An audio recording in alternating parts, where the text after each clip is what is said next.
What if the future of Africa doesn't depend on oil, gold, or powerful weapons, but on one of the humblest animals on earth, the donkey? At first, it sounds almost laughable, like the setup to a joke. In a world where nations compete with nuclear weapons, fighter jets, and artificial intelligence, the idea that a simple donkey could hold the key to Africa's independence feels unbelievable.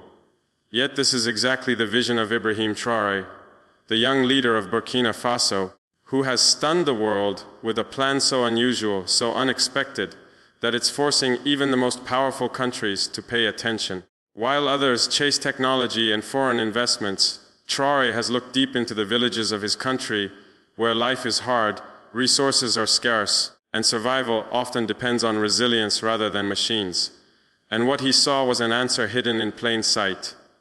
The donkey, an animal long ignored by the modern world, may hold the power to transform Africa's future. This is not a story of weakness or desperation. It is a story of bold thinking, of turning simplicity into strength, and of challenging the global order with a vision no one saw coming. Africa is a continent of immense wealth, yet so often its people are trapped in cycles of poverty and dependence. The story of Burkina Faso is no different.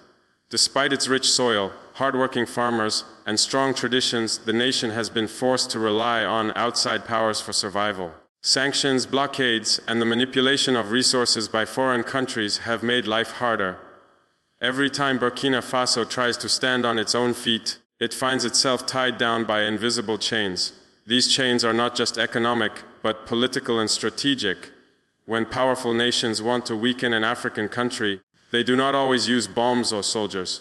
Instead, they close off borders, cut off fuel supplies, or restrict access to essential goods. Suddenly, trucks stop moving, factories grind to a halt, and families are left struggling to find food. The very systems that African nations depend on are designed to keep them under control. Burkina Faso, like many of its neighbors, has seen how fragile this dependence can be. Modern technology has created great possibilities, but it has also made countries more vulnerable. Airplanes and tanks may look impressive in military parades, but they are useless without constant supplies of fuel, spare parts, and expert technicians. And where do those supplies come from? Almost always from abroad. If sanctions are imposed or imports are blocked, those machines become nothing more than heavy pieces of metal, unable to move or defend the nation. The same goes for trucks that deliver food or buses that carry people.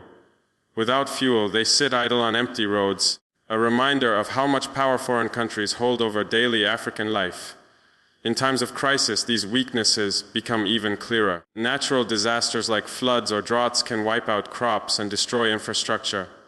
Wars or rebellions can cut off access to important trade routes. Even political disagreements with powerful nations can result in punishments that leave ordinary people suffering.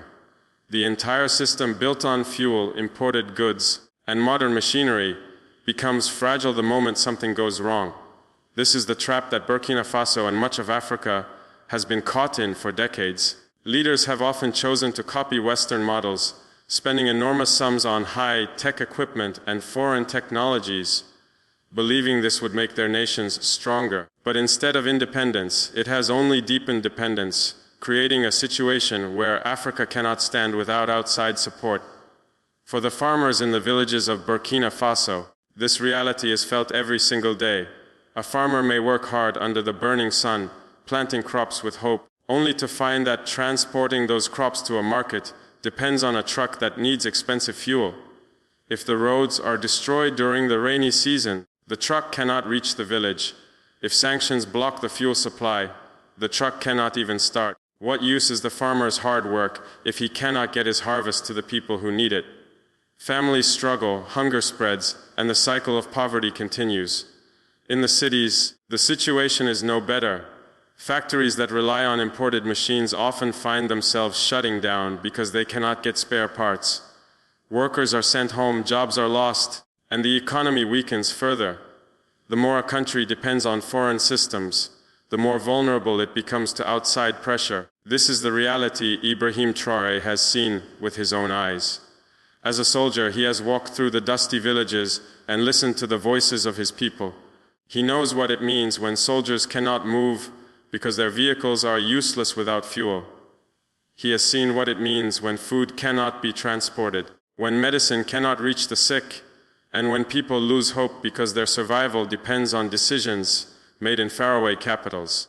He understands that the greatest threat to Africa is not always the enemy outside its borders, but the weakness that comes from relying too heavily on systems controlled by others. Burkina Faso cannot continue down this path if it wants true freedom.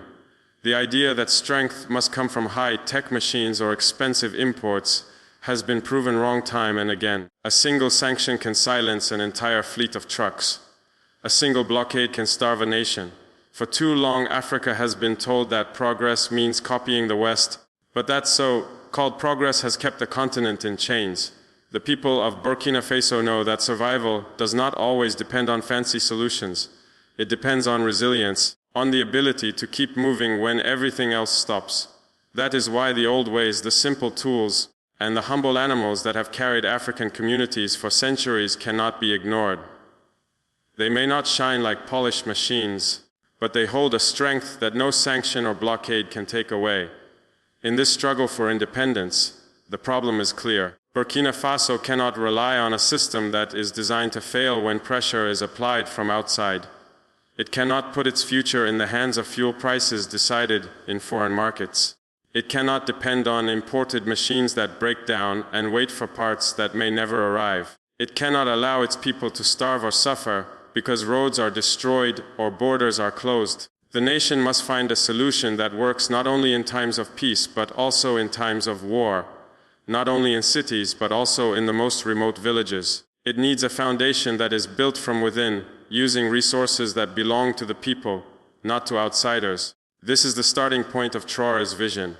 The recognition that the path Africa has followed for too long is broken, and that a new path, however unusual it may seem, must be found if true independence is to be achieved.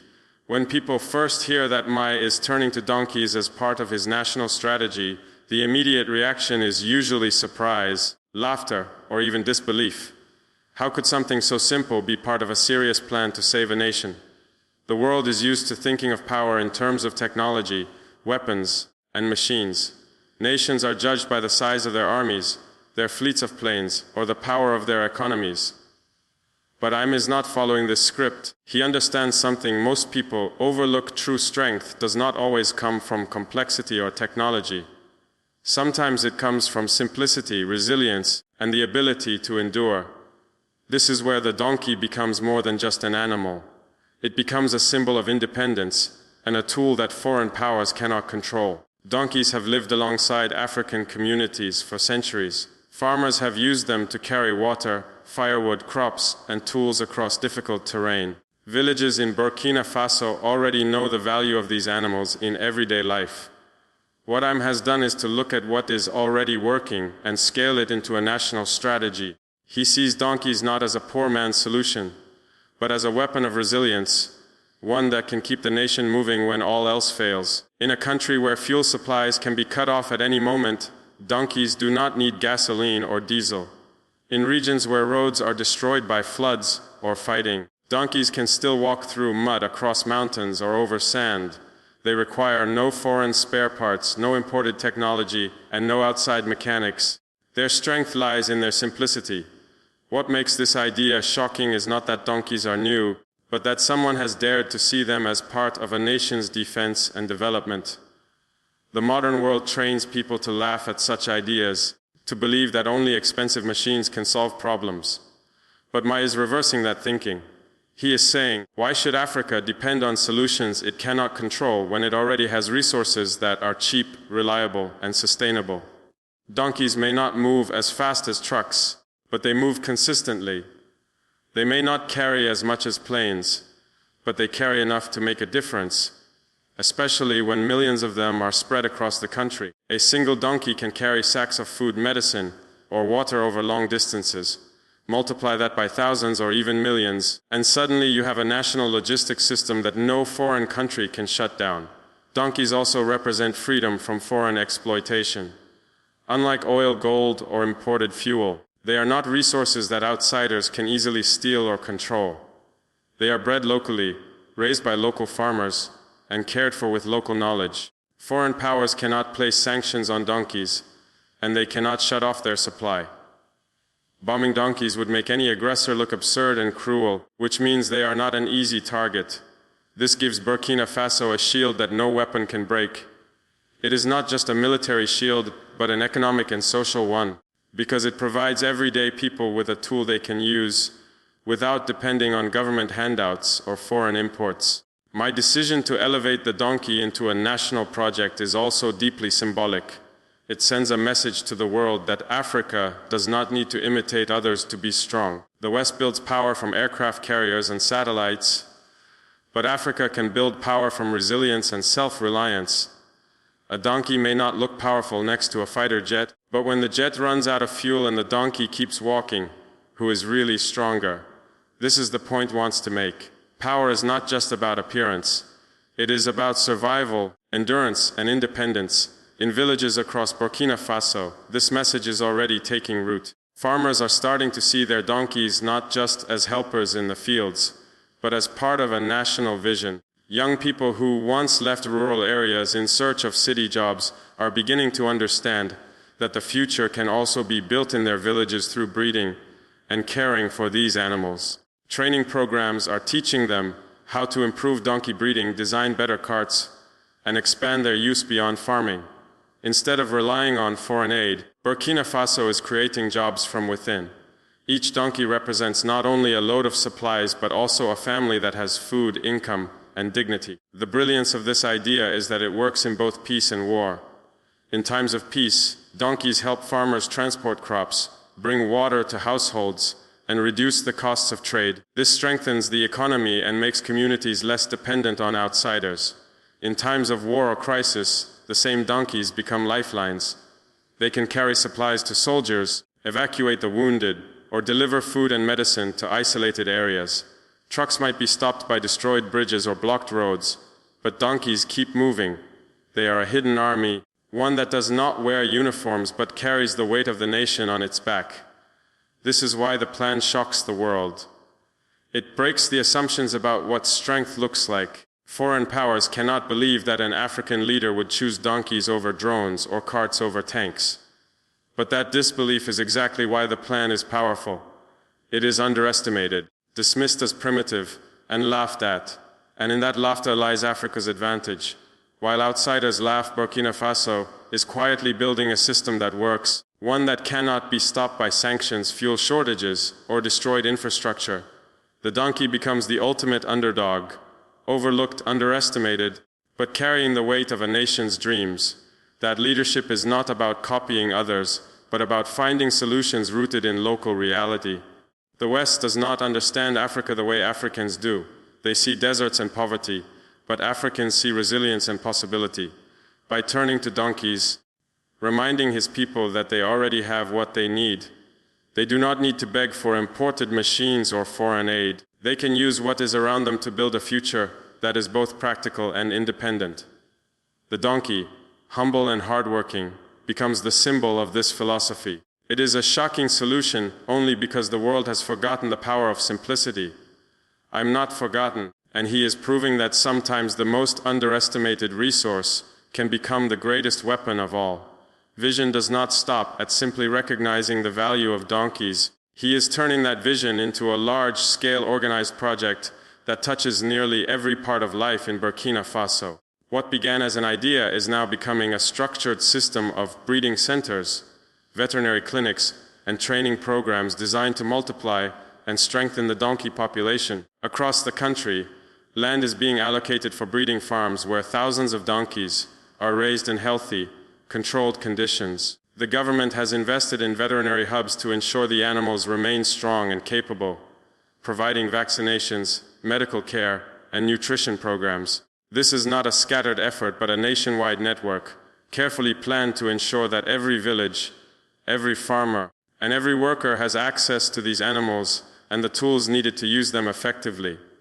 The scale of this project is staggering. Millions of donkeys are being bred not only to serve farms but also to support transport and national defense. Farmers who once relied only on their own few animals are now part of a system that guarantees more donkeys, better breeding techniques, and stronger animals. Training centers are teaching young men and women how to care for the animals, manage breeding, and use donkeys more efficiently in agriculture and transportation. Far from being a backward step, this is creating a new kind of economy, one where knowledge, skill, and tradition come together in a modern, organized framework. Jobs are being created at a rate that surprises many observers. Farmers are needed to breed and raise donkeys. Veterinarians are trained to ensure their health, and blacksmiths are building carts, saddles, and harnesses designed to maximize their strength. Workshops are opening where local artisans design better equipment, making donkeys capable of carrying larger loads or moving goods more efficiently. What was once informal work is now being structured into an economy that provides real income and dignity for families. The ripple effect of this is enormous. Young people who used to migrate to cities or leave the country in search of work are returning to their villages because they now see opportunity at home.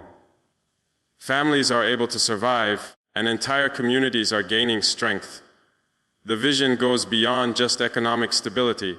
These animals to become part of the national security system as well. In rural areas where soldiers must patrol or respond to crises, donkeys can carry food, medical supplies, and even weapons when vehicles cannot. They can move quietly through terrain where trucks cannot pass, giving soldiers and communities lifelines during emergencies. This dual purpose, supporting daily life in peace and sustaining the nation in times of war, makes the project unlike anything the world has seen before. Imagine a Burkina Faso where every region has thousands of healthy, strong donkeys ready to carry loads, help farmers, and support soldiers. Imagine villages that once waited for trucks now moving their goods independently using donkey carts. Imagine soldiers who do not stop when fuel runs out, because their supplies are carried by animals that never need imported energy. This is the reality is building step by step, and it is a vision that is beginning to change how people see their own future. Instead of looking outward for answers, Burkina Faso is looking inward and finding its strength in the very soil it stands on and the humble animal that has always walked beside its people. The reaction of the world to this project has been as fascinating as the plan itself. In powerful nations across the globe, from the United States to Europe to China, the idea of donkeys as a tool for independence has sparked confusion, curiosity, and even concern. On the surface, many dismiss it as laughable, calling it primitive or backward. They point to their fleets of fighter jets, their advanced tanks, their satellites in space, and then they look at Burkina Faso relying on donkeys and see it as a sign of weakness. But beneath the laughter lies something much more serious. These nations are nervous because they know that what is doing cannot be controlled by them. They cannot impose sanctions on donkeys, they cannot shut off their supply, and they cannot dictate the terms of their use. This makes the plan not only unconventional but also untouchable, and that is what makes it dangerous to their influence. For decades, Africa has been controlled not just by force but by dependence. Powerful countries have used resources, fuel, and aid as tools to keep African nations in line. When a country steps out of place, sanctions are imposed, aid is withdrawn, and critical imports are blocked. The system has worked because African countries have tied their strength to things that outsiders can cut off. But with donkeys, there is nothing to cut off. They are born, raised, and used on African soil with African knowledge. They require no foreign trade deals, no imports, and no international permission. In that simplicity lies a power that threatens the very structure of global control. The West cannot simply laugh this away, because if it works in Burkina Faso, it can work in other African nations too. This is where the double standard becomes obvious. When Western armies in Afghanistan used mules to carry supplies through mountains, it was praised as smart and resourceful. When camels are used in desert warfare in the Middle East, it is seen as an adaptive strategy. But when Africa uses donkeys, suddenly it is mocked as a step backward. This hypocrisy reveals something deeper. The world is not laughing at donkeys. It is laughing at the idea of Africa daring to solve its problems in its own way. It is therefore more than practical. It is symbolic defiance. It tells the world that Africa will no longer measure progress by Western standards, but by what works for its own people. The global impact of this plan is already being felt. Leaders in countries like Mali, Niger, and Chad are paying close attention, recognizing that they too could benefit from a resource that no foreign power can take away. There is talk of cooperation, of building regional networks, where donkeys are used not just for farming but for trade routes between nations. If this grows, Africa could establish a transport system independent of foreign shipping companies, airlines, or fuel suppliers. That kind of independence is exactly what global powers fear, because it reduces their leverage and influence. What outsiders fail to see is that the Donkey Project is not about rejecting modernity, it is about refusing dependence. Burkina Faso is not giving up on technology, it is choosing not to be trapped by it. It is saying that resilience is more powerful than appearances. A donkey may not be impressive next to a jet, but when sanctions ground that jet and the donkey still walks, it is clear which one is more reliable. The world to confront an uncomfortable truth: Africa does not need to play by the rules written in Washington, Paris, or Beijing. It can write its own rules using its own resources in its own way, and that is what makes this project revolutionary. As the Donkey Project expands, its true power is revealed not only in Burkina Faso's resilience, but in the inspiration it provides to the rest of Africa. For generations, Africa has been told that progress must look a certain way: skyscrapers, highways, imported cars, and foreign investments. Anything outside this image is labeled as backward. Yet, under Ibrahim Traoré's vision, Burkina Faso is proving that real strength does not come from copying others, but from building on what already exists in abundance. The Donkey Project is not about returning to the past, but about creating a future where independence is not just a slogan, but a reality lived by every citizen. This shift in thinking is what makes the plan so powerful. It invites Africans everywhere to rethink what development truly means. The immediate benefits are already visible. In rural areas where food security has always been fragile, donkeys are enabling farmers to cultivate more land, carry larger harvests, and transport goods to markets without waiting for expensive fuel or unreliable trucks. Families who once struggled to feed themselves can now generate surplus crops and sell them, turning poverty into opportunity. With every additional donkey introduced into a community, the cycle of scarcity is replaced by a cycle of productivity. This is not charity or foreign aid, it is self-sufficiency built from within. The dignity this brings to people cannot be measured in money alone. But beyond food security, the donkeys symbolize something even larger: sovereignty. For too long, African nations have been forced into debt traps, borrowing money to build infrastructure they cannot maintain, or relying on imports that leave them vulnerable to global market shocks. The Donkey Project breaks this chain by proving that development does not always require billions of dollars in loans or advanced technology that only foreigners can provide. Instead, it shows that the foundation of independence can be built using the simplest of resources when they are organized and valued correctly. In doing so, a message to every African leader: you do not need to beg for progress, you can create it with your own hands. The global ripple effects are already stirring. Ordinary people across the continent are beginning to discuss the project in markets, in villages, and in cities, debating whether their own nations could adopt something similar. Some may laugh at first, but others see the brilliance behind it. What if Nigeria used donkeys in rural areas to strengthen food supply chains? What if Mali or Niger expanded the idea to secure their borders where trucks fail? What if East African nations integrated donkeys into regional trade networks? Each possibility chips away at the myth that Africa's only path to success is through the approval of global powers. On the international stage, the Donkey Project forces the world to look at Africa differently.